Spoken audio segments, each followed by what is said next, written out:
Selamat siang, salam sejahtera bagi kita sekalian. Saya Agustinus Panjaitan, Kepala BPSDM Provinsi Sumatera Utara, akan memaparkan strategi pembelajaran Agenda 3 sebagai salah satu agenda di dalam pelaksanaan workshop pelatihan kepemimpinan nasional tingkat 2.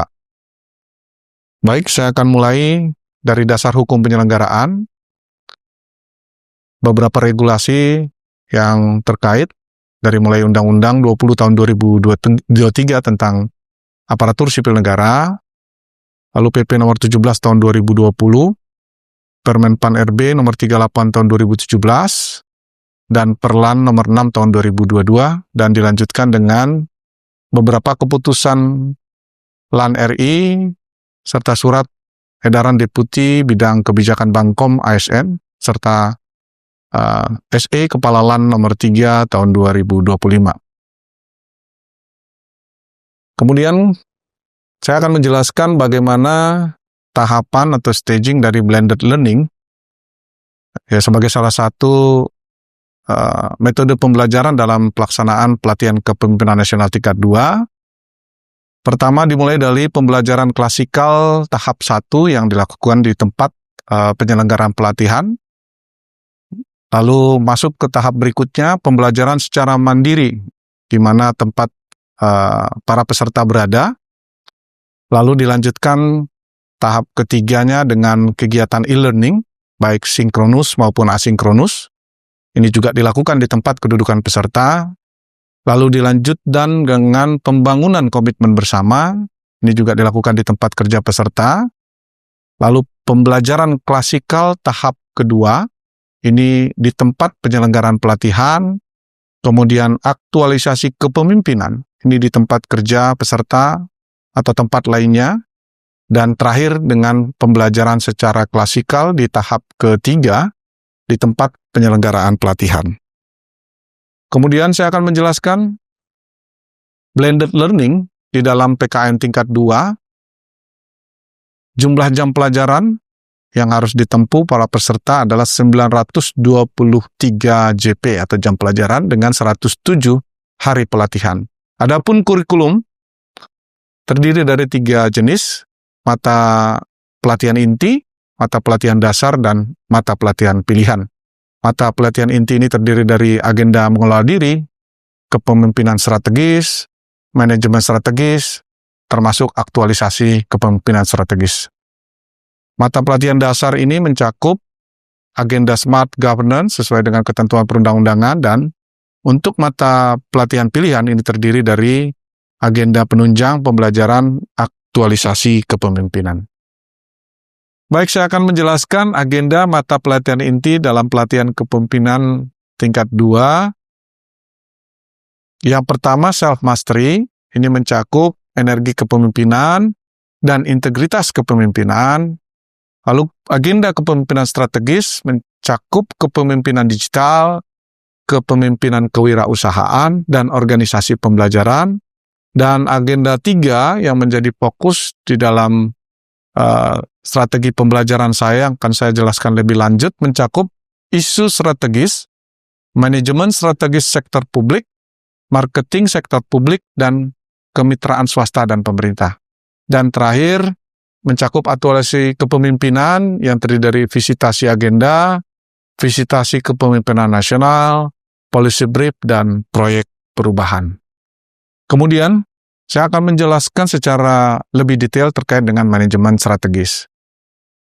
Apa yang menjadi substansi utama dari manajemen strategis ini adalah bagaimana peserta memiliki kemampuan untuk menerapkan manajemen strategis melalui analisis atau diagnostic reading, perumusan, serta implementasi strategi dalam mengelola lingkungan strategis, yang tentunya didukung dengan kemampuan marketing sektor publik untuk menjamin efektivitas dari implementasi kebijakan tersebut. Mata pelatihannya terdiri dari 4. Yang pertama, mata pelatihan isu strategis. Yang kedua, manajemen strategi sektor publik. Yang ketiga, marketing sektor publik. Dan yang keempat, kemitraan swasta dan pemerintah atau yang kita kenal dengan public-private partnership.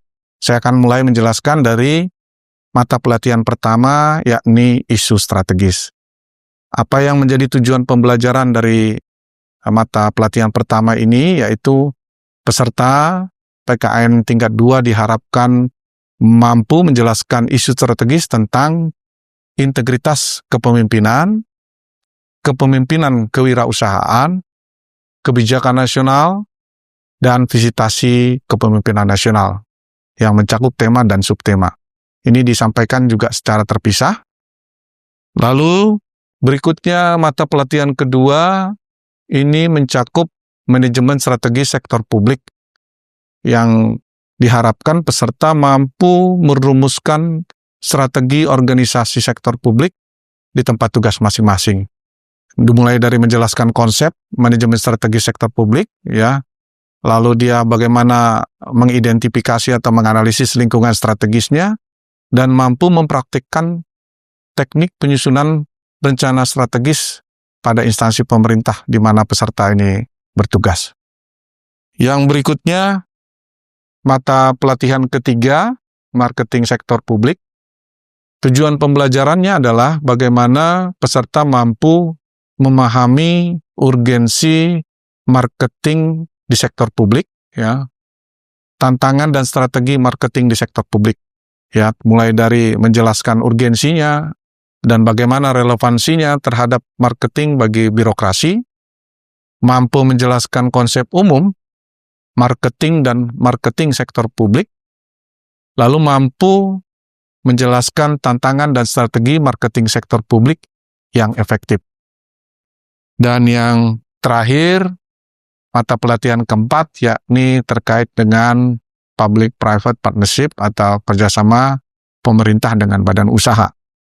Ini diharapkan di dalam mata pelatihan keempat ini, peserta mampu menjelaskan konsep dan mempraktekkan public-private partnership yang tentunya ini bagian dari inovasi pembiayaan yang bisa dilakukan pemerintah, ya, sehingga tidak harus mengandalkan anggaran belanja pemerintah.